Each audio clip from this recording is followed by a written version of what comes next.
Well, I have to say, I am so pleased to be here. I have waited 10 years to tell this story. I remember after 9/11, when my CIA handler, Richard Fuse, told me that there really wasn't going to be much of a 9/11 investigation. And we were going to try to keep the people calm. That's what he said. We're going to keep them calm. And I said, what do you mean? He said, well, we don't really need them to know everything that we were doing before 9/11. And I said, well, why? What do you think what do you think's going to happen when they find out that you didn't tell them the truth? Why don't you just tell them the truth right now? And he said, well, that's not really what they want to do. So I had, I had different ideas. I will tell you straight off the bat that right after 9/11, my CIA handler received a $13 million payoff from the 9/11 investigation that was supposed to be money used for the Iraqi, to secure Iraq's cooperation.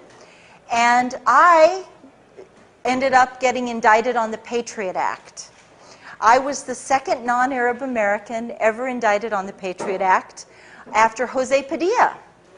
And my crime was in opposing terrorism and going to Congress, and I had spoken to the staff of Senator John McCain and Senator Trent Lott, and I had pounded them. I called their chiefs of staff, their legislative directors, and their foreign policy people, and I said, I'm an asset who covered Iraq and Libya at the United Nations, and I have a story to tell, and you need to hear what I have to say.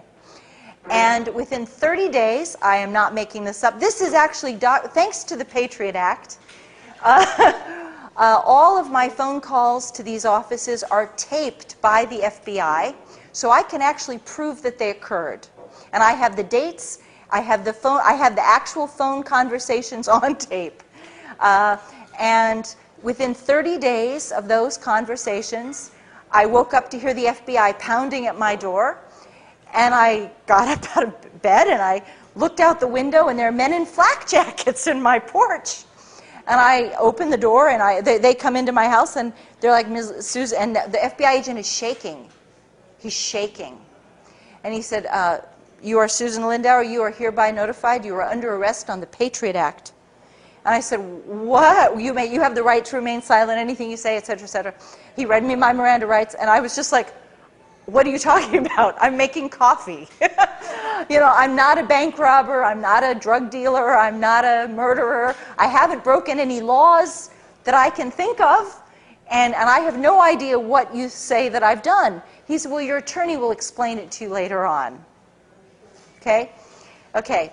That began a 5-year indictment, 5-year nightmare on the Patriot Act. I was never taken to trial. In 5 years, I was allowed 1 morning of testimony with 2 witnesses. The 2 witnesses were a former chief of staff for a congressional member of Congress, and my old friend Park Godfrey, who verified the 9/11 warnings that I'm going to talk about tonight. And I'm going to tell you, and then I'm going to let you guys ask a lot of questions, and I know you're going to have a lot of questions. I'm going to do my best to answer as honestly as I can. I do not have all the answers, but I will tell you up front that I believe there was both the hijackings, and that does not mean that I'm right and you're wrong. I believe there were both hijackings and a controlled demolition scenario, and I'll explain to you how the whole thing fits together. And you may disagree, and that's okay if you disagree with me. But I can tell you, but when you hear what I have to say, you'll understand why I've reached this conclusion. So I believe both of them happened, okay? And it's also very important for you to know that as the 10-year anniversary of 9/11 comes up, no offense, but you guys have no idea what actually happened. This is like the lies are so much bigger than what you know. And it's so much deeper, and it's so much more tragic once you have the truth. So on that note, let me just take you to, I'm actually going to start, I'm going to move you a little bit ahead to remember when George Bush they were counting the votes in Florida. Okay? I'm going to take you back to November of 2000. They had not yet declared that George Bush had won the election. I was having meetings with the full knowledge and permission of the CIA with Iraq's ambassador to the United Nations on resuming the weapons inspections. It is very important for you to understand that this story with the 9/11 also ties in deeply to what happened with Iraq. And contrary to everything you were told, the Iraqis were not resistant to weapons inspections. They had a comprehensive agenda. The CIA had already a comprehensive agenda for resolving the entire conflict without war at all. And it involved weapons inspections, cooperation with anti-terrorism, and major financial contracts for U.S. corporations, and oil. And this would be developed over a period of time. But we already had, by November of 2000, we already had an agreement with the Iraqi government. We had a framework agreement that was, at that point, it was undefined, not so well defined, and we had to make it defined. But they had already consented to all of these things. They wanted peace with us. And so by February of 2001, the Iraqis had agreed to invite the FBI to send a task force into Baghdad with authorization to conduct terrorism investigations and to make arrests of terror suspects. This is very important for you to understand. So this is like the background of what you have to know. Okay, in April of 2001, I was summoned to this is already happening. The Comprehensive Peace Framework, those discussions are already underway. And I am, at this point, the chief asset covering the Iraqi embassy and the Libya house, both of them, I do both of them, and Yemen and Syria and Egypt and Malaysia. But Iraq and Libya are my primary countries. And so I'm a back channel, which means that the U.S. government gives me messages to give the Iraqis, and then the Iraqis give me messages to give to Washington. So I know everything. Every single conversation is going through me. And I can tell you that in April of 2001, I was summoned to my CIA handler, Dr. Richard Fuse, and he said he had a message for me to deliver to New York at the earliest possible convenience. And the message was this: we are looking for information on a conspiracy to hijack airplanes. We expect the target to be the World Trade Center. We think they're going to fly the airplanes into the World Trade Center.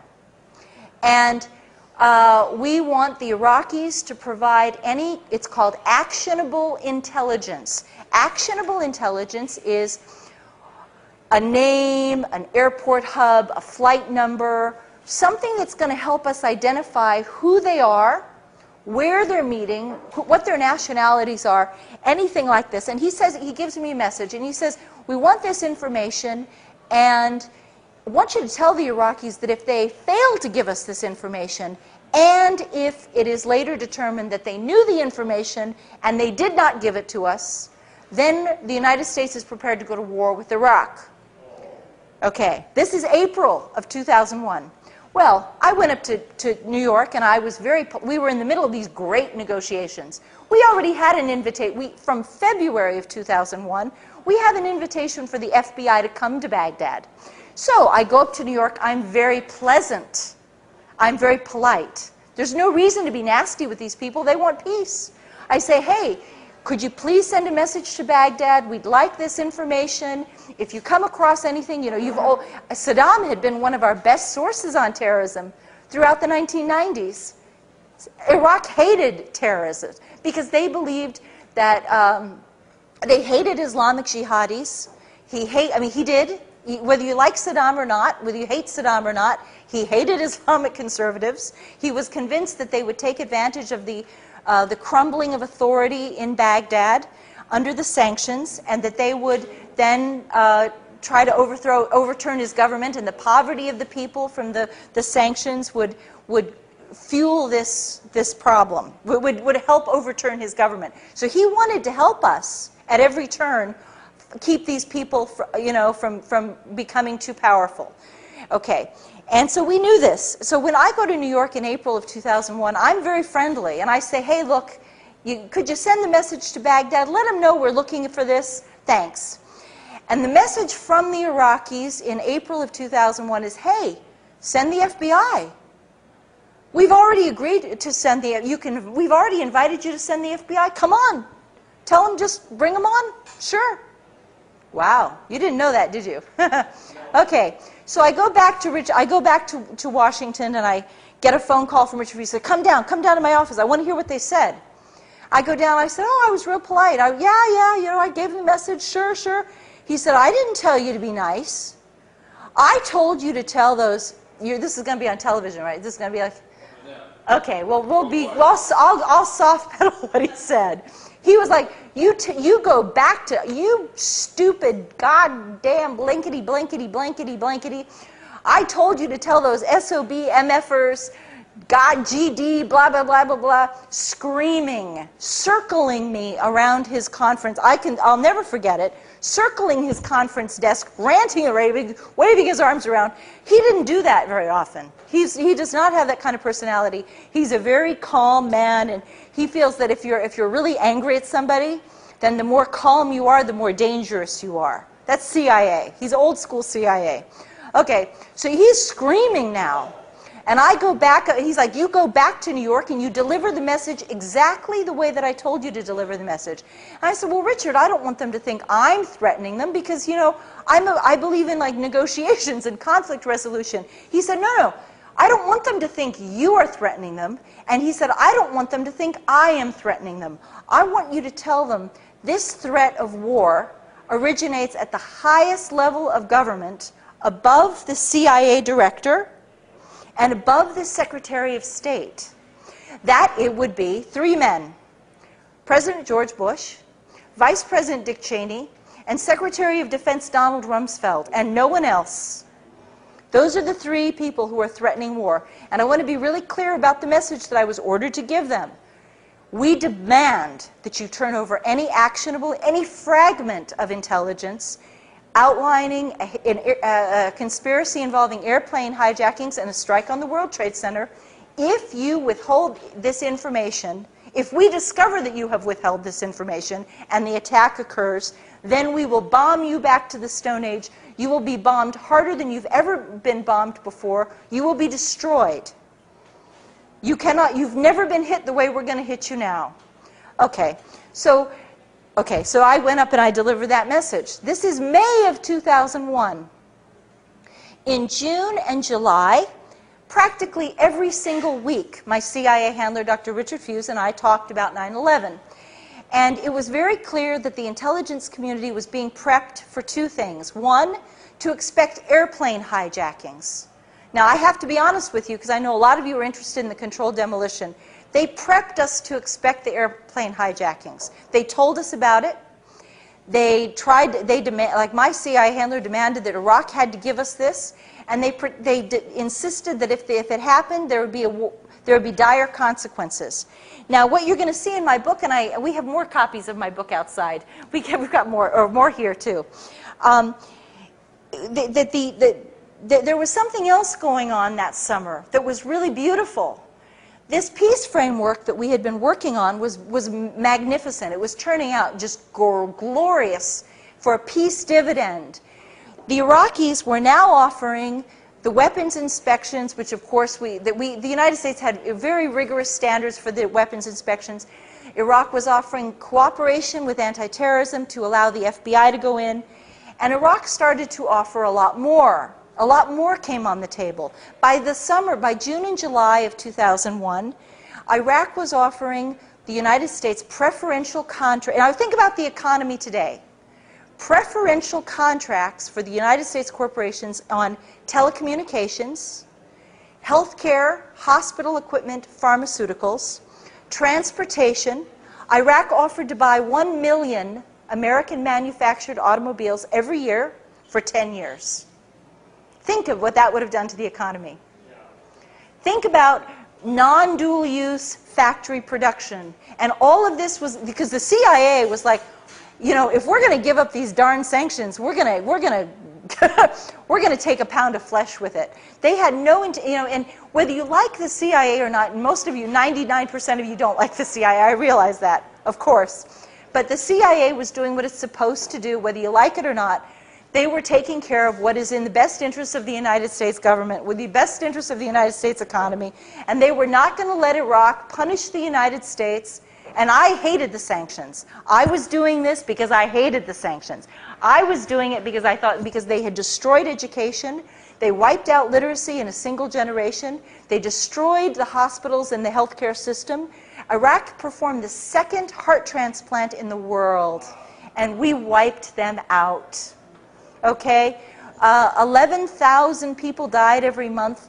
By the end of 1996, 500,000 children had died of sanctions, and they only counted 5-year-olds and younger. They didn't even count the 6-year-olds, because the United Nations was holding back the numbers. And after that report in December of 96, they stopped counting it. The United Nations never published another report on the deaths. So frequently what you will hear is that only 500,000 children died, but in fact they continued to die, and approximately 1 million children died. They were babies. They weren't even alive when the first Gulf War happened. This was an offense against, you know, this is genocide. This is a mass genocide. So that's my motivation. But the CIA did not have my motivation. They were out to make sure that the United States was not going to be punished for what they had done. And I was like, and believe me, by this point, we just wanted to get rid of the sanctions. The Iraqis were like, if they'll get rid of the sanctions, you bet. We'll give them anything they want. So before 9/11, you could have had every single thing you possibly could dream of. And if the CIA could have thought of more to ask for, we would have. We would have asked for, it was shameless. Okay, so you have peace that's breaking out in the Middle East. You have the 9/11 warnings. And then in August of 2001, we went into high mode, high activity mode. I can tell you the exact day, on August 2nd, and after I tell you this, I'll open it up to questions. On August 2nd was the Senate nomination hearings for Robert Mueller to head the FBI. He was going to be the FBI director. And I was on the phone with my CIA handler, Richard Fuse, and I said, there's not one single terrorism investigation this man hasn't thrown. Oops. That's okay. He threw the Oklahoma City bombing investigation. He threw Lockerbie. And I said, this man should not be the FBI director when this next attack occurs. And Richard Fuse said to me, my God, what if there is no FBI director when this happens? I said, do you think it's that soon? Do you think the attack is imminent? He said, oh yeah. He said, it's absolutely just in the next couple of weeks. He said, I don't want, and I said, well, God, Richard, I'll go back to New York right now, and I'll pump the Iraqis and see if they've got anything from Baghdad. I'll see if they have any news for us. And he said, oh my God, Susan, do not go back to New York City. It's too dangerous. We are expecting the use of a miniature thermonuclear device. And they were not afraid that I was going to be hurt by like falling debris in the World Trade Center. I wasn't going to be at the World Trade Center. They were afraid of radiation contamination, like the winds blowing the radioactive stuff. And that's what he was like, don't go up there. We're expecting mass casualties. And I said, well, Richard, I'll go up the day after. This was I can tell you the exact day. It was a Thursday. And I said, I will go up to New York on Saturday and I'll report to you on Monday, and we'll just find out if the Iraqis have anything to give us. I went up to New York. The Iraqis said, ain't got nothing. We don't know. We don't know anything about this. You keep telling us about this. The only way we know about it is because you're talking about it. Well, we don't have any information to give you. And if we did, we understand the consequences. We know that if we don't help you, you're going to go to war with us if you think we did. And if there was anything we could give you, we would do it.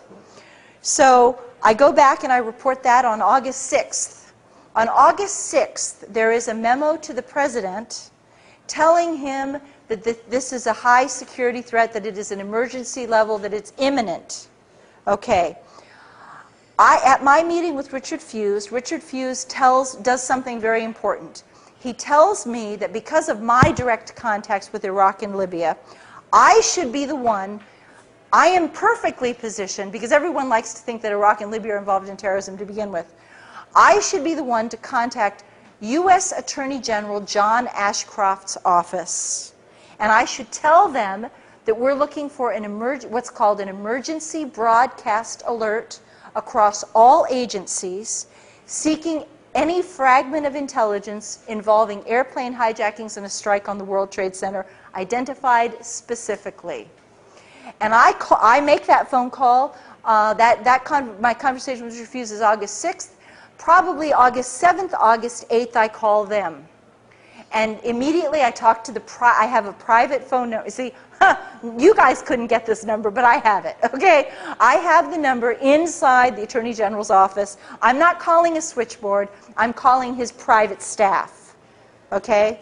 I'm calling his government liaison office. No, that's not true. I call his private internal office. There are about 20 members of his private staff. His legislative director is there, his government relations person is there, but I call inside that office. And they give me the office for the phone number for the Office of Counterterrorism. They say, repeat exactly what you just told us and tell them. I am told that John Ashcroft said, oh, those CIA people keep talking about terrorism, and they keep talking about this darn airplane hijacking, and they're so paranoid, and why do they keep bugging us about it? That's what I'm told they said. But I did what I did. And when I did that, I apparently tripped some wires, because it denied the White House, it denied the Justice Department and the Attorney General's office of deniability, plausible deniability. And that's very important. And that is why they came after me so hard and tried to destroy me utterly, because they could not admit to you that we had absolutely anticipated this thing. We knew it was going to happen exactly as it did go down, with one exception. And here's where and then I'm going to finish this, and then I'll open the floor to questions. What I have learned since then, now all the things that I've told you were things I did directly. So I'm telling you, I'm not relating what somebody else did or a conversation that somebody else had that has been reported to me. This is direct primary knowledge from my own experience. But what I'm going to tell you now is from somebody else, okay? And so I distinguish these two things. I have been told that by somebody who saw the videos that at the World Trade Center on from approximately August 23rd, and it could have been August 22nd, it could have been August 24th. Okay, approximately August 23rd until approximately September 3rd. And again, it could be September 2nd. The spooks can be weird about this stuff. Okay, they could say, well, it wasn't September 4th. So no. No, it could have been September 3rd, okay? It could have been September 2nd. Right? And within a couple of days of this, my friend says that at approximately 3 o'clock in the morning, strange vans, and there were just maybe 3 of them, he said, that not just a couple. The way he put it was a couple of vans. So we're thinking 3, possibly 4, but most likely 3. A couple of vans arrived at 3 o'clock in the morning after the janitorial trucks had left the building. It's very important because they were able to identify the vans according to make, model, color, and there were no markings on the vans. But the janitorial vans did have markings. And so they were able to distinguish that these are not the same vans. And they know how the janitorial trucks left the building, and they actually tracked the paths that the janitorial trucks took to drive home. Like the janitorial workers were driving down certain roads to get over to their houses, and the CIA, the FBI, the NSA folks tracked those people home. And he was quite convinced that these are not the same trucks. And between the hours of 3 o'clock and 5 o'clock, these trucks had never been in this building before. It was an anomaly. Definitely, it wasn't like it was going on for months and months and it just continued. They showed up for 10 days, 10 or 11 days approximately, then they were never seen again. And that's when they believe they wired the building. And they do believe, and my friend told me absolutely it was a thermite bomb, a thermite bomb with, it was a thermite bomb with potential sulfur in it. The sulfur makes it, the important thing about a thermite bomb is it is an extraordinary heat-reducing bomb. Okay, it takes steel and it creates molten steel. So it takes beams of steel and it turns it into molten steel, and it just everything underneath just sinks into the ground like what you saw. And it is a special U.S. military grade weapon. Okay, it is a military grade weapon. It's not something you could make ever in your kitchen or your garage or your living room. It is impossible for you to do this. This is a U.S. military weapon, and so I do believe that helps to explain some of the missing pieces, and I believe this is what happened. They'd known about the terrorist attack for months. There is a long-term advanced knowledge. Assets are being watched. The so-called terrorists, whether you want to think of them as whether they're real, Mohammed Atta was an asset trained by the United States government, supervised by the United States government. And I can assure you that assets, and I'm speaking directly from my own personal experience, assets are heavily controlled individuals. I was never dealing with Iraq and Libya without somebody paying extremely close attention to me at every stage, and my phones were tapped. I mean, at some point they had wired my house. When they had the handover of the 2 Libyan men, I went down to my basement the same day that they handed over the men, and my ceiling of my basement had been torn out, and there were cable wires dangling from the ceiling, about a dozen cable wires. And I had a contractor come over to my house, and he said, "Wow, somebody really put a kick-ass stereo system in your house. That's amazing." He said, you have these wires going to every single room of your house, even in your bathroom. And I was like, ew, you know. But yeah, but he was like, he said it's everywhere. He said, you must have like a stereo system that just, rocks in this house. So anyway, but the point is that assets, there's no way that these assets could have functioned without everyone knowing every single detail of what they were doing. There's no way they could have hidden. They could not have disguised their actions from their handlers. Even if they tried to disguise it, it wouldn't work. Believe me, it wouldn't work. No, it's impossible. Impossible. And so it's more likely that they were using Mohammed Atta to guide the conspiracy, to track the conspiracy, and then they discovered that they were bozo pilots, they were clowns, they weren't any good at this flying stuff, and now they had an agenda. And the agenda was that when this attack happened, they were going to go to war with Iraq. But oh gosh, we've got a problem now. Because the problem is they're not going to be able to do the job. Uh-oh. Oh, what a bummer. We're not going to be able, see, here's the thing about and I'm speaking now, again from experience. The 1993 World Trade Center attack killed 5 people.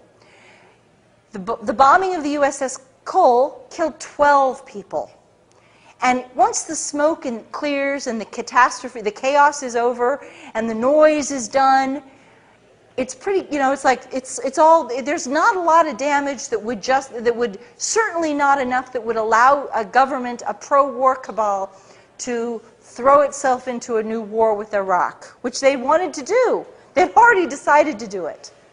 And so that is the motivation. The thing is, there can never be any police officer will tell you, there is no crime without a motive and opportunity. And we had both.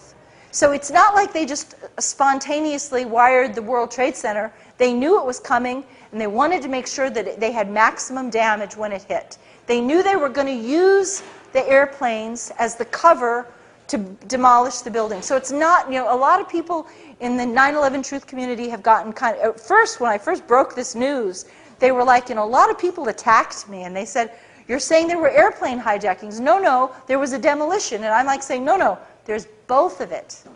Both things happened. They knew this, they knew the airplanes were going to be hijacked, so they used it as a cover to guarantee maximum destruction, because they already knew the consequence of war. So, there you have it. Sure. And okay, yeah. I forget what you said that your job was. You're a go-between. I was what's called an asset. Right. Okay. I was an intelligence asset. I was supervised by handlers for the CIA and the Defense Intelligence Agency. I was not covert. I was covert from your end. Like you guys, the American people had no idea that President Clinton had opened up a back channel, because they didn't want you all to know this. But in fact, from the very first meetings that I have at the Iraqi embassy and the Libyan embassy, they were told who I was. They knew that I was a passionate anti-sanctions activist and passionately anti-war. I hated the first Gulf War, I protested the Gulf War, and I wanted to do anything that I could to try to create a communications. They couldn't have a formal communications because of the sanctions. They were officially on the pariah list, and yet they had to have some kind of communications and discussion in order to on terrorism specifically. So my question is, you were a back channel between everybody. I find it odd that your boss doesn't talk to the people in the administration. Oh, they did. They send you over there to yell at people. Well, tell them. I think that he did. I know that he did. I know that he did. Well, what he did was, I believe, and I could be wrong about this, but I believe that he contributed to the White House memo on the presidential directive instruction request. There's a formal term for that. I'm afraid I don't know I can't remember off the top of my head what it is. He did contribute to that, and he had vastly more information than I did. I was getting all my knowledge from him. But the fact that we needed fast turnaround on this, because we thought the attack was within a couple of weeks. In fact, the attack didn't occur for this was August 6th, and it occurred over a month later. But we thought that the attack could come as early as, the 3rd or 4th week of August. We thought it was imminent. And so, well, he probably did also. Everybody was doing it. See, this is the thing that, no offense, but there was so much discussion about this attack. Everybody was talking about it. George Tenet had some meetings. Other analysts had meetings at the White House that Condoleezza Rice has conveniently pretended didn't happen. But there was a lot of knowledge, and the fact that I would be able to get the Attorney General's attention, the staff attention, by saying I'm in direct contact with Iraq. That's kind of like a bona fide thing that in the CIA. That's they call it bona fide. More information to them is better. Yeah, exactly. We were, and it wasn't like a supervisory thing. At that point, they wanted someone with direct contact, because I had direct contact with the events, and I could cite that and say, you need to listen to me, because I spoke with the Iraqis on Saturday, and I need to tell you this. You see what I mean? Yeah. So I'm sure he also did. I know he did other things too. Okay. In the course of your talk, what I haven't heard is any real evidence that there was a genuine jihadi plot. Maybe that's in your book, but you haven't said anything to show me that such a plot existed. In fact, the impression I get from the evidence that you presented about what your bosses were talking about and what was going on in the U.S. government is that the U.S. government was trying to create a predictive situation with this attack. Yes. Which, in my opinion, could well have been the sum and substance of the attack. And that, as I said, I haven't seen anything that you said that shows me that there was a genuine jihadi plot. This is a very good question, because it's really questionable that there was a jihadi plot. I do believe there were hijackers. Now, I have to tell you that I do believe there were hijackers. On the other hand, I know that the people that they did identify were assets. Okay? They worked for the United States government. And they were the men who were identified as the hijackers were not jihadis. They were not devoutly religious men. They went to strip clubs, they drank alcohol, they smoked cigarettes, they chased women. Real deep, authentic jihadis would do none of that. They were, you know, and so it's really curious to me as to what their, and I don't have an answer for you, unfortunately, but what their final minutes must have been on this earth. What did they think they were doing? I truly do not know. I don't know if they thought it was just a training exercise. I don't know if they thought, I just don't know. But I do not believe they were real jihadis. One other point. You say that there was a point in midsummer 2001 when the CIA and elements in the U.S. government may have become concerned that having planned this event and prepared for it, that the alleged jihadi pilots weren't going to be able to accomplish the goal. Yeah. Well, now, according to the official version of 9/11, they did accomplish the goal of flying the airplanes into the buildings. And so, do you think that the CIA made a mistake and underestimated the talent of these pilots? Well, here's the thing. They did fly into the building. Of course, they did. And they could have been on automatic pilot. That makes sense. We know that there was a heightened GPS and heightened cell phone activity that is very unusual. Usually the GPS only works it doesn't work at certain altitudes. And at a scale of like 1 to 10, the GPS signal was working at a 10, whereas ordinarily it might work at a 4. See? And so something was helping boost, and it had to be boosted. It couldn't have just spontaneously done this on its own. Something had to be boosting the GPS signal. And it's just a matter of scientific requirement that it had to be boosted, and it was. The cell phone was the same thing. Some people have tried to say that the cell phone conversations did not happen. I do believe they did happen. I do believe that people got through to their spouses. But again, you see that it had to be there had to be some technological boost for it to be done. And I think that the hijackers got a lot of help. They got a lot of help. My general view is sort of what I'm asking is, that's what I thought actually happened, was it was both, the planes and the demolition bomb. Yeah. But without a lot of information, that's just what seemed to make sense. If you consider problems I'm having, if you consider books like Russ Baker's Family Secrets, Yeah. Yes.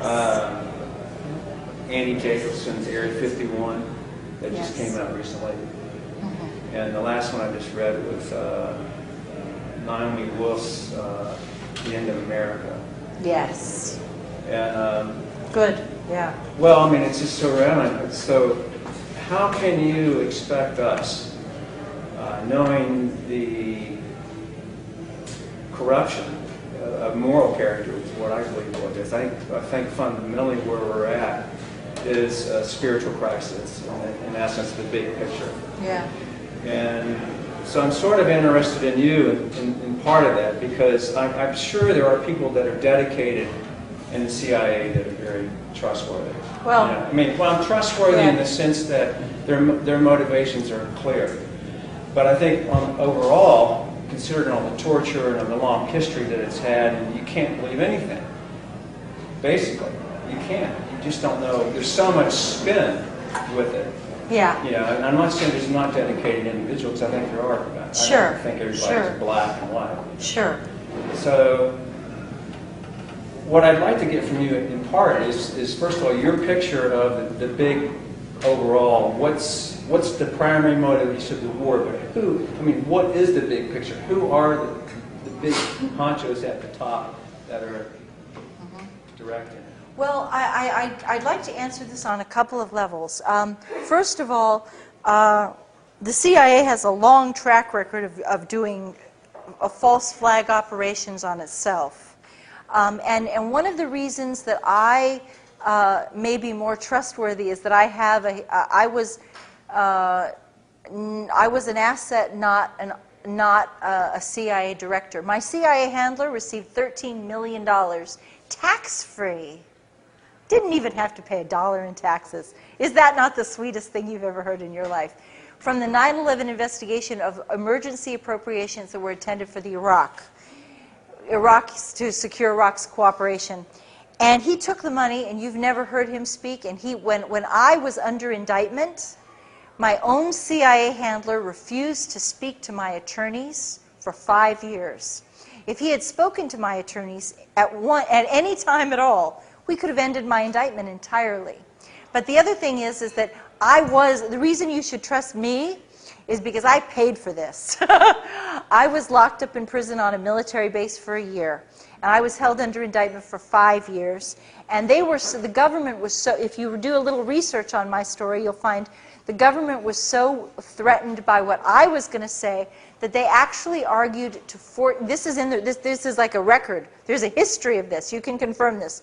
They wanted to forcibly drug me with Haldol, Ativan, and Prozac, which would have chemically lobotomized me, because they said that they admitted that I was not hallucinating. I do not suffer depression. For those of you who do suffer depression, sorry, but I don't. I don't have mood disturbances. They said I had good eye contact. I was cooperative, smiling. They could not identify anything wrong with me except that I argued that my defense was I had worked in anti-terrorism for 9 years, and I warned about 9/11, and my team warned about 9/11. And they were like, they tried to detain me up to 10 years. They actually petitioned the court for the right, on the Patriot Act, for the right to detain me up to 10 years in prison with no trial and no hearing. Imagine that. The government is arguing that we don't have to give this woman a hearing. We can just lock her up indefinitely. And I was the test case on this, and it was horrible. And they wanted to lock me up and forcibly drug me at the same time so that I would be so destroyed. They told the judge that they had no idea how long my cure was going to take, but they wanted it. Why weren't you drugged? The judge in my case was Michael Mukasey. Michael Mukasey later became U.S. Attorney General, and I fought so hard, and my beloved companion, sweet, wonderful Jay Fields, who died of cancer, unfortunately, never lived to see me exonerated. He fought in the blogs, and he fought on alternative radio, because the corporate media refused to cover my story. They didn't want to tell you what was going on.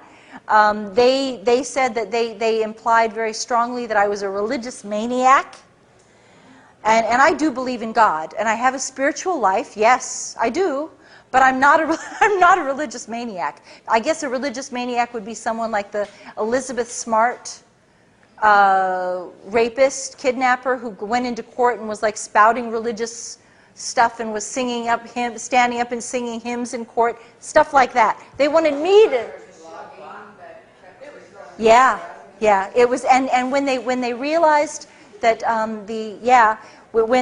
there was actually I call it my Amnesty International moment. They had already. The Justice Department had already petitioned to forcibly drug me, and I was waiting for a decision. And one morning, I was locked up in prison at this point.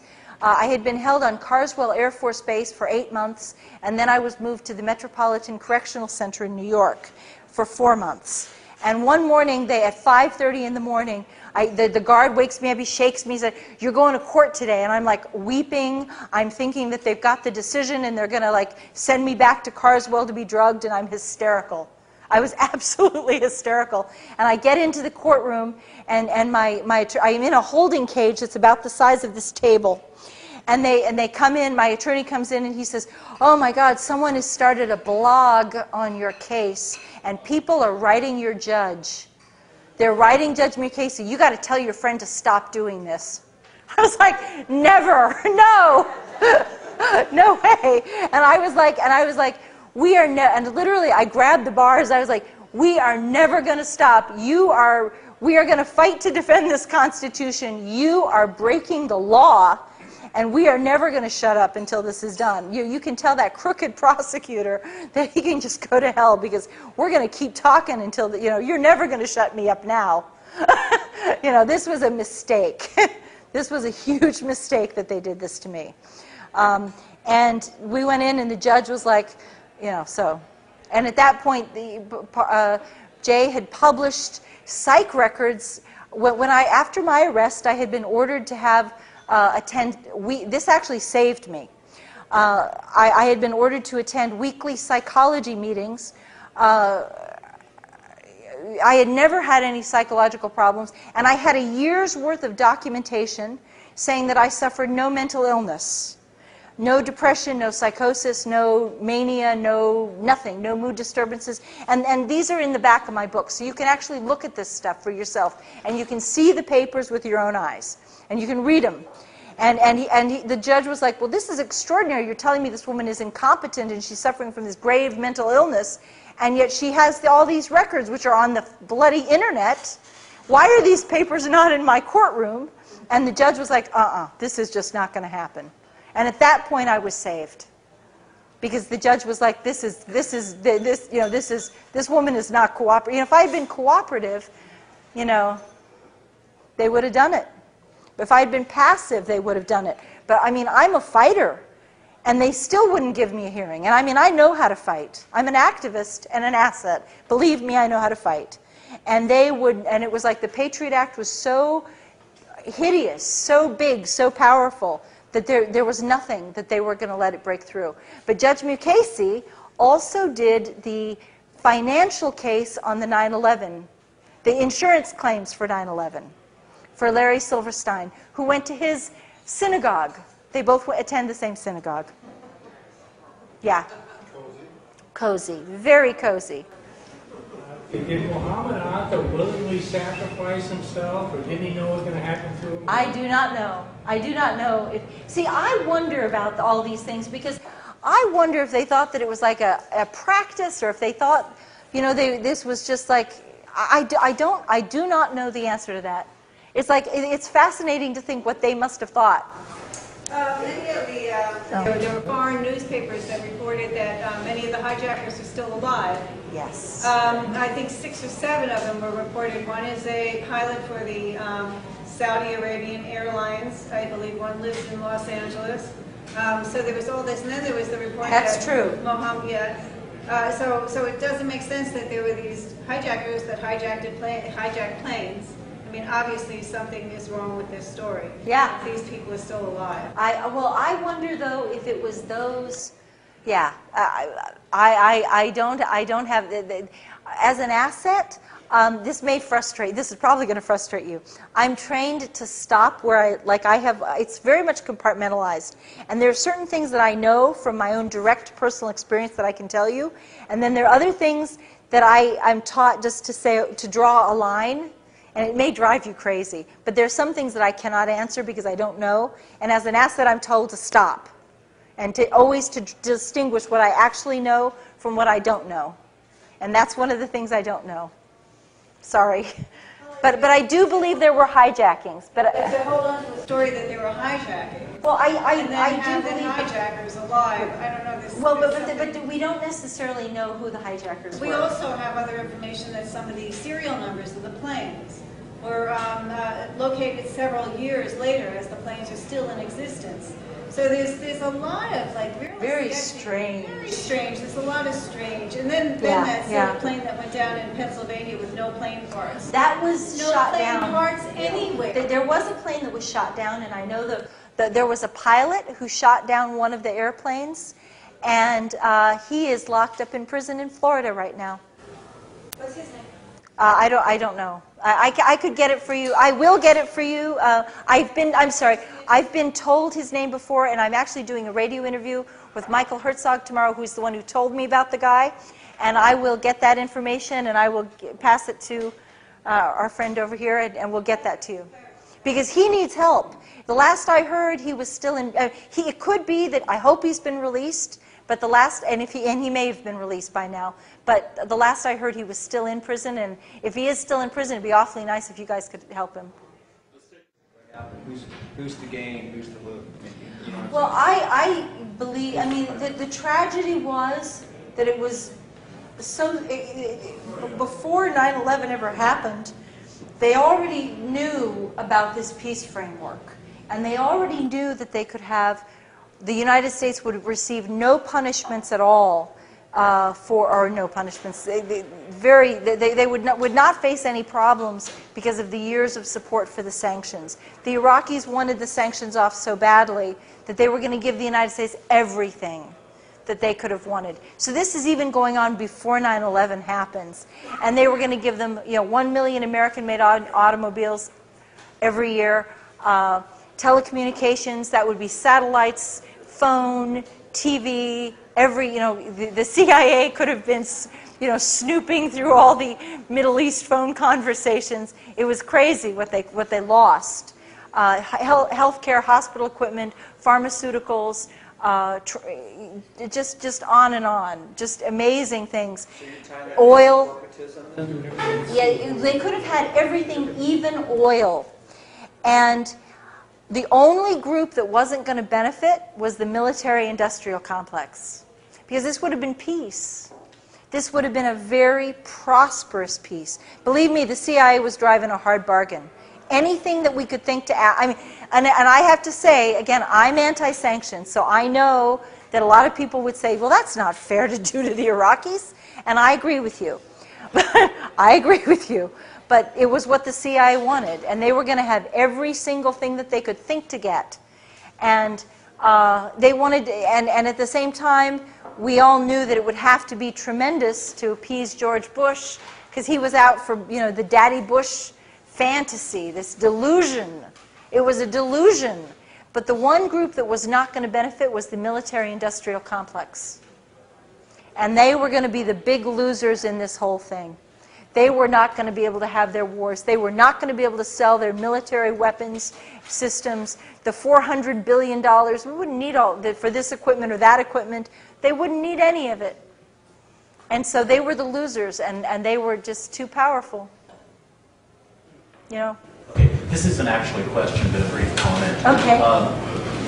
We were talking about the Pennsylvania Flight 93 alleged crash. Yeah. And I just want to say that anyone can claim to have, any pilot could claim to have shot down the airliner. That's easy to claim something like that, but did it happen? And I just want to point out that not only was there no plane debris at the alleged crash site, but neither was there a debris field anywhere else. And we know from incidents like Lockerbie that when a plane blows over land, it leaves a debris field. But there was no debris field to be shown. Well, it's also the Pentagon. It's also the Pentagon. I do not believe that the Pentagon was hit by an airplane. I mean, they're saying all that debris suddenly was magically just removed. There was no airplane there either. So there's still a lot of questions about 9/11 that I cannot answer for you, and I'm sorry. I wish these are good questions you're asking. And it's not like I'm trying to blow you off. There's just some things I don't know. But hopefully I'm going to give you enough new information that you'll be able to, put some more pieces of it together. You mentioned your compartmentalized structure of the agency. Yeah. And I think that's pretty well understood how one person can be sitting here working on a project, the next person's there, and they can't, they're not allowed to really look at what the other one's doing. Yes. In light of that, I think you're probably aware that it's been documented there were somewhere in the neighborhood of 25 military drills running on 9/11. Yes. That is absolutely unprecedented. Not only that, September 10th to not only 12th. that, there was one drill that was specifically on a hijacking that was exactly the scenario that we're told transpired, and it's you've probably studied Webster Griffin Tarpley's analysis of this 9/11 synthetic terror made in USA. How he breaks this down very convincingly, I believe, that the operation was conduited through the drills, and certain people were doing certain things, and probably likely didn't even know that they were involved in an operation this big. Yes. And couldn't share information because of this compartmentalization. And I'm just wondering if you've had an opportunity to talk after all of your ordeal with anybody else who was able to confirm any of this. Well, I will tell you that the 9/11 conspiracy is based on something called Project Bojinka. And are you all familiar with Project Bojinka? Okay, Bojinka was designed by Ramzi Youssef, who was the mastermind of the 1993 World Trade Center attack. And he conceived that in his grand scheme, 11 airplanes would be hijacked and would strike different targets all over the United States. The World Trade Center would be one, and then they would hit the White House, they'd hit the Justice Department, they'd also hit like Chicago, they'd hit Los Angeles, and throughout the whole country there'd be strikes.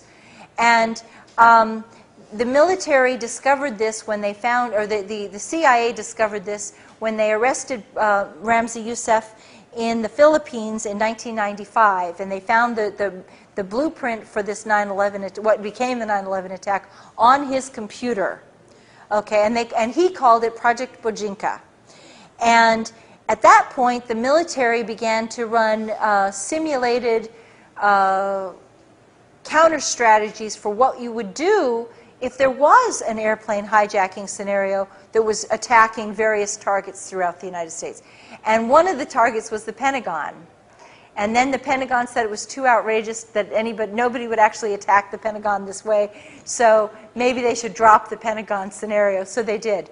But even though they had rehearsed Project Bojinka, on 9/11, on September 10th through September 12th, NORAD was on high alert doing military exercises because allegedly the former Soviet Union, the Russians, were doing their military exercises, so we timed our military exercises allegedly to theirs. And they were supposed to be on heightened alert just in the course of practice. They were supposed to be on heightened alert for any invasion of sovereignty of airspace, sovereign airspace, on those dates. And yet, even though the military was on high alert, they took no action when the airplanes were hijacked, and they didn't scramble. They didn't do any. They broke all of their own protocols. But weren't they mostly sent up in directions away from the There you eastern go. seaboard? Yeah. Yes. And they sent one jet. They turned one jet around and sent it after one fighter to go track They down. were already on drills and exercises that had already taken them out and basically left the eastern seaboard Yes. independent. And this is supposed to be the smartest military in the world, right? Yeah. There you go. Any consequences for anybody who is taking action to play? And yeah, exactly. Well, it was embarrassment. Well, I'm talking like, putting someone into prison or something like this. Well, other than me and the guy who was allegedly flying the plane that was involved in the shooting down 93, who they don't want you to know about, who was held in prison for a couple of years at least, and I don't know if he's out or not. I mean, they gave him a real hard time. So, yeah. Susan, could you remind me again what the sanctions were for in Iran? And two questions. And then I just wanted to get clear about what you were arrested for. Good. The sanctions were on to punish Iraq for allegedly having weapons of mass destruction, and they said that they would keep the sanctions on Iraq until all weapons of mass destruction were confirmed to have been destroyed. Now, it appears that they were actually destroyed by the end of '96 or '97, but the United States had an ulterior agenda, which was they were not going to let go of the sanctions until Saddam was out of power. But what had happened was, by the year 2000, while Bill Clinton was still in office, the international loathing for sanctions had become intense. 2 million people had died from sanctions. Between 1.7 million and 2.2 million had died. And the international community was violating the sanctions. The German pilots were and Jordanian pilots were and actually it was coming from all over Europe. Germany was the first, and they had pilots fly humanitarian supplies over the air through sovereign airspace and land at Baghdad airport, and then a whole bunch of other countries followed suit, and they were all like, we're not going to do this. This is wrong. It is immoral. It is a crime against humanity, and we recognize that. And so at that point, the CIA, I wanted to do it, but at that point, the CIA knew that they were losing control of the situation and that they better step in and do something. And I wanted to end the sanctions, so I was glad the pilots were doing this. But the CIA was very, very expedient. It was politically expedient. They were losing control of the situation. They wanted to take back their power. I was arrested for, I was accused of several things. One, I was accused of acting as an unregistered Iraqi agent because I had delivered a letter to my cousin, who was the chief of staff to George Bush, telling him that the war in Iraq would be catastrophic, and begging him and outlining several of the consequences, like democracy would throw power to Islamic fundamentalists, and there would be a rise of terrorist attacks, and the Iraqi people hated the sanctions, and they would hate America for having done all this, and if they could get their hands on America, it would just be a very ugly, brutal occupation, and they'd fight us. That was my letter. I went to jail for that. And they also accused me of they called it unlawful financial transactions. I was accused, I'm not making this up, of allegedly eating 3 lunches, I'm not making this up, 3 lunches with Iraqi diplomats totaling $92.92. We have the receipts. And they called that a felony. I was accused there were secret charges against me, which we have deduced. We were never allowed to know what they were. See, on the Patriot Act, let me just tell you a little bit, because I think this is a good opportunity to explain. When I was indicted, under the Patriot Act, they're allowed to have secret charges and secret evidence and secret grand jury testimony.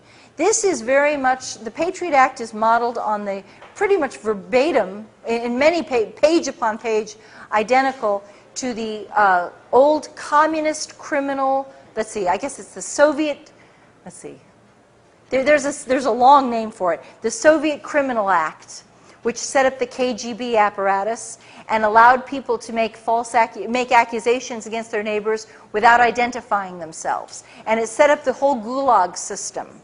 And the Patriot Act is modeled on that Soviet law, the Soviet Criminal Act. And it's almost verbatim to what that is. So, I mean, this is a really scary, scary law. But I was accused of, like, possibly, in the secret charges, we believe the secret charges was that I received a book from the Iraqis that was a book on depleted uranium, and that was considered classified because if we were to tell American soldiers about the health risks and the rise of cancer rates and birth defects, then it might demoralize American soldiers. Okay? And another thing was that Saddam's government tried, I'm not making this up, another secret charge was that we believe, because I know what I was doing in the periods when of these, like, different, they'd have a date, and I would know approximately what I was doing on that date. And so another one was that the Iraqis tried to give the Bush administration several $100 $100,000 in campaign contributions, so that during the presidential election, because they wanted to show that they wanted to be friends with America. And I had reported that to my defense intelligence handler. He was like, holy shit, you got to tell the Iraqis not to do this. You got to make them not do this. And because it reminded them all of the Asian fundraising crisis under Clinton. And he said, don't they watch C-SPAN? Don't they know they're not supposed to do this? And he said, you go back and you tell them that if we find out they gave money to the Republican Party in this campaign, we're going to bomb them. We're going to, but see, at this point, Iraq had been bombed so many times, you couldn't threaten them with bombing anymore because they'd already been attacked. How are you going to impress on people who, oh, you're going to bomb us again? Okay, sure, so. This is kind of a rewind to earlier in your talk. 20 minutes. But I just wanted to know how you knew that Muhammad Atta was a CIA asset. That's been very well established. They've admitted that he was a CIA asset. So could you send me to a reference or something so I'd be able to verify that? Can you find something? I will find a reference for you and give it to these guys and yeah, sure. I'll get you some references on that. But it has been verified that he was. And he received some military training too. Sorry. So, I look on the audience here. We're pretty old. Do you go to I'm sorry. No, that's okay. I'm sorry. Do you go to universities or high schools, or because young people can steer things up, and do some major changes, Do you do that, or they say no, you can? Well, actually, I've really just started doing this because my book came out just 6 months ago, and so I've done a lot of radio, and I've done a lot of blogging, and which is more youth, I guess, more younger. I don't know if that's not fair. That's not really fair to say that it's younger people, but I do a lot of radio and a lot of people, a lot of new media stuff. How about college campuses? Yeah. I would love to do that. I would love to do that. If I can this is really my first kind of book tour. So, but I would love to go to college campuses. I'm just kind of figuring out how to do it. Because part of the problem is the corporate media will not cover my story at all. Even when I was locked up in prison, one of my favorite stories, I know you guys all love Amy Goodman, but Amy Goodman told Amy Goodman, oh, okay. Yeah, well, you gotta hear what she did to me. When I was locked up, my boyfriend called her and talked to her producers and said, please, Susan is the cousin of the chief of staff to the president.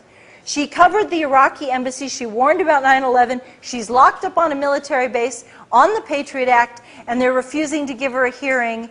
And she was the chief asset covering Iraqi pre-war intelligence.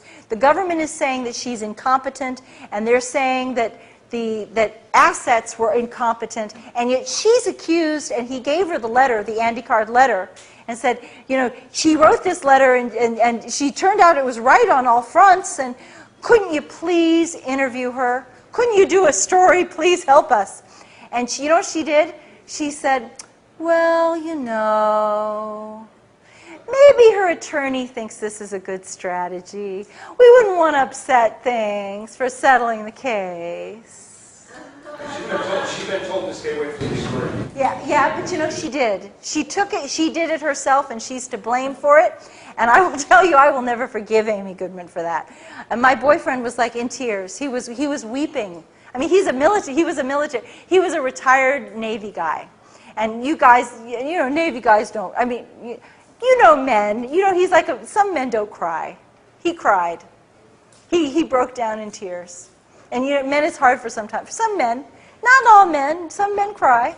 I know that, but he did. He was really upset, and he was just like, she won't do this, and he was just like heartbroken. And he was heartbroken for me, and he was just like, and I was locked up in prison at the time, and I'm on the prison phone, what the fuck do you mean Amy Goodman won't do this? How could she not think this is the right story? What did you say to her to make her not do this story? And he was like, I don't know, I told her. I said, did you say this and this and this? And he said, yeah. So. Yeah, I heard you on the Jeff Brent's program last week. Oh, on Libya. On Libya. And so that's very similar, isn't it, to what's happened in Iraq? There is no reason for the United States to be invading Libya at all. There is no justification for this. It's ironic because we're fighting Al-Qaeda in Afghanistan and Iraq, and Libya is actually, the Libyan rebels are radical Islamists who are trying to institute Sharia. And whether you like Sharia or whether you like the Islam, whether you like Gaddafi or not, see, this is where it gets you. You're an asset. Whether you like Gaddafi, you may hate him, you may think he's bad, but the facts are that the rebels are Islamic radicals. They do want to institute Sharia, and at least be honest and say it, because that's what you're going to get. And don't pretend you're somewhere else. Don't pretend these are people who are doing something different than what you say. That is what their goal is. And they don't want democracy. Gaddafi has been in power for 41 years, and I know it's time for change, but he has also had a tremendous track record on women's rights. They do not have to wear the abaya. They are free not to get married if they don't want to. They are free to women are free to get divorces if they want. And when we talk about Sharia, what I mean is that the Libyan rebels want the women to wear the burqa. An abaya is the burqa where they cover their hair and stuff. They don't have to do that now. They're going to have to do it in the future. They do not want the women to have the right to reject marriage proposals. Under Gaddafi's government, an imam actually visits the women before a marriage and sits with them privately, which is really unheard of, and makes sure that the women are not being pressured into a marriage. And if the young woman says that she is being pressured, the imam is, under the law of Libya, the imam has to protect the woman from the abuse of the relatives. And so he has to give her a chance to reject the marriage when nobody is there to pressure her to do it, because this is what happens in Islamic families. Is it NATO facing defeat? Right now there is a counter coup going on in Libya, in Benghazi, and there's all kinds of dramatic stuff that's happening. So Gaddafi's calling strikes on each other. Yeah, that's right. That's right. Yeah, that's true. So, but it's still, it's you know, so. Hasn't Gaddafi been a pretty good ally for the West in recent years? Absolutely. So why is NATO supporting the rebels if they're in favor of Sharia? I don't understand why NATO is supporting.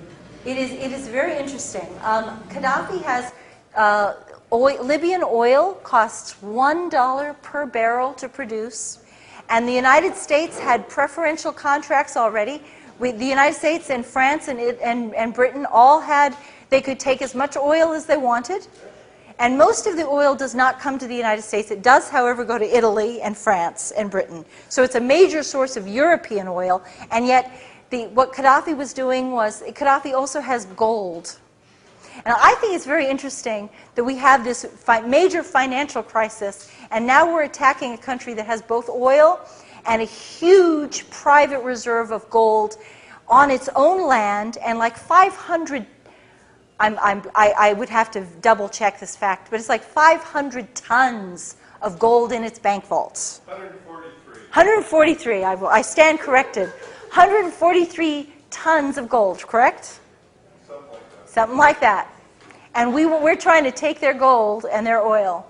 And it's so dirty, it's a dirty fight, and it's just... Why would these radical fundamentalists want to let us have the oil and the gold once they win? Well, you should be in Washington. That's the kind of thing that makes sense. But that's what the Americans are choosing to believe, that they're going to have this sweetheart deal. And I am agreeing with you. I think that as soon as they get in, they're going to say, too bad. It's like, and privately, I get emails from some of these, because they know me, that they know that I'm out there. I'm against the rebels. And they do send me, I do get emails that are very nasty emails. And they said, do you really think we'll sell out and give you our gold for free? Do you really think we're going to do that? And I'm like, well, I think that Hillary Clinton thinks you're going to do it. And I think that David Cameron in Britain thinks you're going to do it. And also, I do have documentation that Israel has promised. I actually have an Israeli military document, in Hebrew that I've had translated. And it says that the Israelis are, and Okay, this is just what it says. That this is a primary document, and I have, it says that Israel will provide financial support to the rebels in exchange for a military base in Libya, in the Green Mountains, and that they call it, the military base will be called 1 by 1. And the Green Mountains is close to where the gold is, which I find very interesting. So. I just have a brief point about. Okay. There's one woman who's had her hand Oh, night. okay. Sorry, I'm sorry. Please. And I'm a woman. Okay, that's good. Susan, I'm very interested in your constitution, how you're dealing with all of this. I've been really impressed with all the interviews I've heard, and you seem to be like a really grounded, confident, yet buoyant person, and I don't know, just hearing what you have, like a sense of humor and a sense of irony. I like to think I have that, but how do people go through what you've gone through? Like all, are people we know being called into grand jury, being put into what's that detention called with the communication center detention? That is a very scary. And Bradley Manning, like when it gets that bad, like how can we be sure that people can still stand up and talk like you are today? Well, I'll tell you, when I was locked up in Carswell, I cried every day. And not when I first went in. I was there when I first went in, I was told it was going to be 4 months and then I'd be released. And the first 4 months, I was okay. Because I was like, I'm going to get out of this, and I'm going to tell, and boy, am I going to have a story to tell, and they're not going to shut me up. But when they refused to release me, and I realized that I was not going home, and at that point they dropped the bomb on me that they were trying to hold me indefinitely. And only when I thought I was going to be held indefinitely. And then that continued for another 8 months.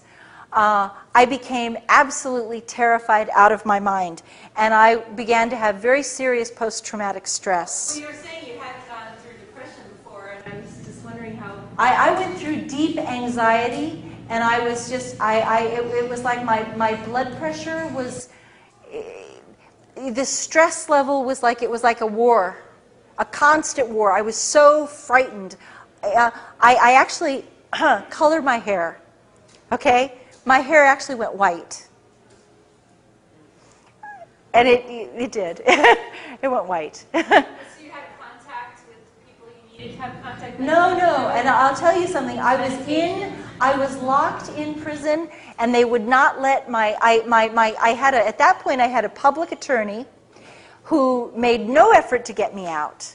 And my uncle, who, God bless his heart, lived in Illinois, was driving 700 miles. He was an attorney, though. He had 40 years of experience in corporate law. So he was not a criminal attorney, but he was an outstanding attorney. He read the law. He read up on my type of law. He studied what I needed to do and to move out of the situation. And he made 3 efforts to see me. But because I was locked up in what they call now they're calling a communications center. Yeah, scary people. Yeah, and all the political prisoners, all the women political prisoners are being held in Carswell. So if any of you guys are ever arrested on the Patriot Act, you'll be seeing the inside of Carswell too. But they don't have to let the attorneys onto the base. And so even though he was both family and an attorney, and he was coming on visiting hours, he was showing up when when other family members were allowed on the base. Like if you were in prison and you would be able to have your family members show up. He wasn't asking for any special privileges. We filled all the forms. It was all reported correctly. He would show up at the base and they would say, "You're going to see that Iraqi agent. You are not coming into our base. No, there is no prison here." And then they said there was no visiting hours on the weekends. And other people were going right around him and they said, "You can go in, you can go in, you are not going in." And he drove 700 miles in each direction. And believe it or not, there's an affidavit from him in the back of my book. And so it's all, what I'm telling you is confirmed. It's like, it sounds extraordinary, but it is confirmed. But how did I keep my spirits up? I was terrorized. I was absolutely frightened out of my wits. And it was such a, I'm just jubilant that it's over. That it's just, it's just, I had I did have a wonderful, loving companion who died. He died 2 days after the court granted my request for a hearing. For 4 years we lived together, and he fought for me to have that hearing. And then as soon as he had cancer at the end, and as soon as he found out that we had the hearing, he died. 2 days, he didn't even live 48 hours after that. And so then I had to have the hearing without him. And that was like very traumatic, but he always had this attitude that was really cool, which was, he hated self-pity, and he wasn't going to tolerate it. And he was like, you chose your values, and you have to, and he had this attitude. He was like, you chose your values, and when you believe in something, you have to be willing to pay the price for your values. And you have to take your consequences. And he said, you should be, if you really believe in what you did, then you should be proud of yourself. And don't let these people take this away from you. So that was his attitude. so. Just one last question. Sure. I'm just not familiar with the word asset. And Robin asked that question too. Can you just help me clarify what that really is? Is that like a secretary? Oh, no. An asset is like an operative. It's like a field operative, except an asset is a human asset is the eyes and ears that goes into the situation, into the room, and has direct contact with events. So assets are that's why assets are trained to be very, we are trained to be very observant of the full situation and to be very descriptive of what we're doing. And we're trained not to change what we've seen for any reason. And that was a real threat to the Bush administration, because it's just like you don't ever change your story. Because the detail that you think is small, that you think you might compromise, could turn out to be very important, because you are compartmentalized. And you're like seeing a picture of this. And they need to know what this is. They need to see what you see right here. Even if you don't know what's over there or what's over there, they have to know that this here that you're reporting is as accurate and precise as possible. That's a spot. Yeah. Except that basically, with the exception in this situation, that the Libyans and the Iraqis both knew who I was from the first day that we went in. And the reason that the Libyans knew immediately, once I told the Libyans, it was over. I mean, you can't ever take it back. And that was that my CIA handler, Dr. Richard Fuse, was involved in the Lockerbie case, and he wanted to be a witness testifying in the Lockerbie case. And so we were starting, before I ever went to the Iraqis, we started talks for the Lockerbie trial with Libya, and we wanted the Libyans to know that if they would accept the trial, that his testimony would help exonerate their people. So then I had to tell them who I was. And so they knew, but I remember the first conversation I had with Mr. Amara at the Libyan embassy. He's like, we want to know why you are here. This is a very important question. It requires a very important answer. And so he was like, we want to know, what the heck are you doing? Because people just didn't, in 1995, when I established contact with the Libya House, people just didn't wander into the Libya House. Believe me. And if I had not been an asset, the FBI would have arrested me the minute I came out of there. So they were told not to touch me.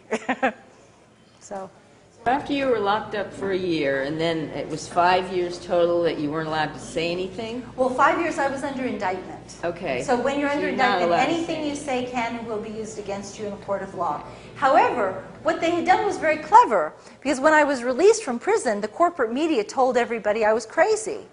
I had been declared, quote, incompetent to stand trial. And so I must be, there must be something really wrong with me, so most people wouldn't listen to what I had to say anyway. So what happened for the next 4 years? And then did anybody say anything when you were starting to come out with this? And have you ever heard from anybody at your Mr. whatever his name is at the CIA again? Well, very good questions. I was actually under indictment for 18 months before I got sent to prison. and then I was held for a year. So when I am released from prison, that's actually the halfway mark of my case. Then I found another attorney, and it took him about another 18 months. It took try to understand what I'm saying to you. 2.5 years I'm under indictment, and I'm released from prison. For another 18 months, the court refuses to grant me a hearing after I've been released from prison. Because I get another attorney, he says, I can take her case, I can work with this woman. As far as I'm concerned, she is competent to help me assist in this defense. She is capable of assisting in her own defense if I'm taking it. He went into court, he stood in front of the judge, he assured the judge that he could work with me, this was not going to be a problem. Because the reason anyone's declared incompetent is if they're not capable of helping their attorney in the case. What kind of court was it? U.S. Federal Court, Southern District of New York. The first judge was Judge Michael Mukasey. He then retired, and a new judge took over, Loretta Preska. Her husband worked for Daddy Bush. Oh, yeah. There's a surprise. So after that, what happened until now? Oh, and then so we did have the hearing in June of 2008, right before the presidential election in November. And we had begun doing radio, people like Michael Herzog at Oracle Broadcasting, Republic Broadcasting. The internet radio was giving me a lot of attention. And they were and they were helping to defend me. And when we had my witness testified in court about the 9/11 warnings, then it exploded out more. But again, the most people, but on the internet, people who pay attention to the internet do know this story. And then they began to talk about it a lot more. But then my case continued another year. And my CIA handler, I'm told, has said that he's very sorry for he thinks it's really a shame what they did to me. He feels sorry for me. He does not feel sorry for what he did, but he says that I'm very sorry that they screwed Susan. But he didn't give me any money for my legal defense. Did you hear anything from anybody about the book? Oh, when I do radio interviews, there are funny things that happen, like my phone will cut out, and it'll just go dead. I make sure that I have my batteries charged and all this stuff, and the phone will just drop out, and just the battery will just disappear. Or if they can't kill the phone call, sometimes there will be a loud beeping noise, beep, beep, beep, and all the way through an hour interview without stop. It'll just continue all the way through. Directly came up and threatened your publisher? Or... Oh, well, I have had to self-publish it. Okay. Because the corporate press was they're like, no one wants to hear about 9/11. No one wants to hear this. And then we were afraid. We did have some smaller publishers who were willing to take it, but we were very much afraid at that point that a smaller publisher would be threatened and then they would close the book and they'd stop it. And so I decided that the safest way to go forward would be to self-publish it, and with my hopefully, by the time you realize I've got 700 footnotes, I've got the documents in here, I've got the affidavits in there, and now I'm safe because no one has sued me, no one's threatened to sue me, and so hopefully in the future, if I write a second book, then hopefully they'll pick up this one and both of them will be distributed. So, thank you.